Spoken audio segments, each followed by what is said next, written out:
Hello friends, આજે આપણે બનાવીશું કાઠિયાવાડી સ્ટાઇલમાં રાયતા મરચાં. જો આ રીતે તમે રાયતા મરચાં બનાવશો તો વઢાણી મરચાં પણ ભૂલી જશો એવા ટેસ્ટી બને છે અને આ ફક્ત 5 મિનિટમાં બની જાય છે. સાથે આ મરચાં કાળા પણ નથી પડતા અને ચીકણા પણ નથી પડતા. તો ચાલો ફટાફટ જોઈ લે આજે કાઠિયાવાડી સ્ટાઇલમાં રાયતા મરચાં બનાવવાની રીત. તો હવે મેં અહીંયા એક પેનને એકદમ ધીમા ગેસ ઉપર ગરમ કરવા મૂકી દીધી છે અને તેમાં 3 મોટી ચમચી જેટલા રાઈના કુરિયા લેવાના છે અને સાથે એક નાની ચમચી જેટલી મેથી લીધી છે. મેથીને લૂછીને લઈ લીધી છે. હવે આને આપણે એકદમ ધીમા ગેસ ઉપર શેકી લેવાનું છે. 2 થી 3 મિનિટ એને શેકવાનું છે, વધારે આપણે શેકવાનું નથી. આ રીતે તમે જો એનો મસાલો બનાવશો મરચાંનો તો મરચાં કાળા પણ નથી પડતા, ચીકણા પણ નથી પડતા અને લાંબો સમય સુધી તમે એને સાચવી શકો છો. તો હવે 2 થી 3 મિનિટમાં તમે જોઈ શકો છો આ કુરિયા આપણને ગરમ લાગવા માંડ્યા છે. બસ એટલા જ શેકવાના છે, વધારે પડતા શેકવાના નથી. તો હવે મેં પહેલાં ગેસ બંધ કરી દીધો છે અને તેમાં 1/4 ચમચી જેટલી હિંગ, અડધી નાની ચમચી જેટલી હળદર અને ટેસ્ટ પ્રમાણે મીઠું ઉમેરી દેવાનું છે. 1 નાની ચમચી જેટલું મીઠું લીધું છે.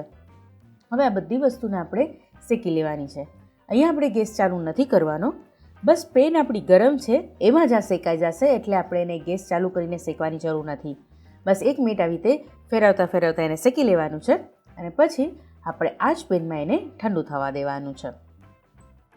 હવે 150 ગ્રામ જેટલા મેં અહીંયા મરચાં લીધા છે. અહીંયા મેં મિક્સમાં મરચાં લીધા છે, લાલ અને લીલા.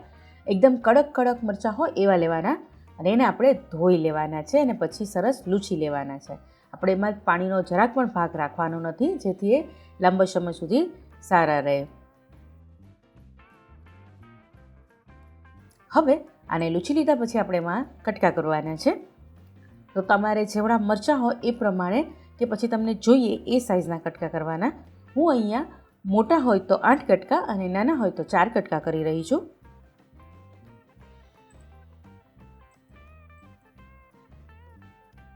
તો આ રીતે લીલા મરચાં થોડાક મોટા છે એટલે એના હું 8 કટકા કરું છું અને લાલ મરચાં થોડાક નાના છે તો એના હું 4 કટકા કરી લઉં છું.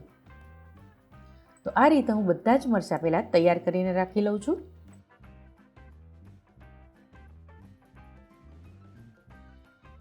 હવે મરચાં તૈયાર થઈ ગયા પછી આપણે જે મસાલો બનાવ્યો તે પણ ઠંડો થઈ ગયો હશે. ઠંડો થઈ જાય પછી જ આપણે એને મરચાં ઉપર રેડવાનો છે. તો આવી રીતે બધામાં કોટ થઈ જાય એ રીતે મસાલો છાંટી દેવો અને ઉપરથી 1 લીંબુનો રસ ઉમેરી દેવાનો. અહીંયા 2 ચમચી જેટલો આપણે લીંબુનો રસ લેવાનો છે. નાનું હોય તો 1.5 લીંબુ લેજો અને મીડિયમ સાઇઝનું હોય તો 1 લીંબુ લઈ લેજો. અને આને આપણે મિક્સ કરી લેવાનું છે. હવે મિક્સ કરી લીધા પછી આપણે 2 થી 3 કલાક સુધી આને આમનામ રાખી દેવાના છે, જેથી એમાંથી થોડુંક પાણી છૂટું પડે. આવી રીતે શેકેલો મસાલો લેવાથી પાણી એકદમ ઓછું છૂટું પડશે મસાલામાં અને આપણે એને લાંબો સમય રાખી પણ શકીશું અને ચીકણા પણ નહીં થાય. તો 3 થી 4 કલાક પછી થોડાક સોફ્ટ થઈ ગયા હશે મરચાં અને આ ખાવામાં ઉપયોગમાં લઈ શકાય છે. આને તમે 7 થી 8 દિવસ સુધી બહાર રાખી શકો છો અને જો તમારે 15 થી 20 દિવસ સુધી રાખવા હોય તો કાચની બોટલમાં ભરીને તમારે એને ફ્રીઝમાં રાખવાના, જેથી તમે એને 15 થી 20 દિવસ સુધી સારા રહી શકશે. તો બસ તૈયાર છે આપણા કાઠિયાવાડી સ્ટાઇલમાં રાયતા મરચાં. તમને આ રેસીપી કેવી લાગી એ કમેન્ટ કરીને ચોક્કસથી કહેજો. રેસીપી સારી લાગી હોય તો વિડીયોને લાઇક, શેર કરી દેજો અને ચેનલને હજુ સુધી સબસ્ક્રાઈબ ન કર્યું હોય તો સબસ્ક્રાઈબ કરી લેજો અને બેલ આઇકન જરૂરથી દબાવી દેજો. તો આ શિયાળામાં તમે ચોક્કસથી બનાવજો આ કાઠિયાવાડી સ્ટાઇલમાં રાયતા મરચાં. આપણે મળીશું નેક્સ્ટ રેસીપી સાથે. ત્યાં સુધી આવજો. Bye bye. Thank you and જય શ્રી કૃષ્ણ.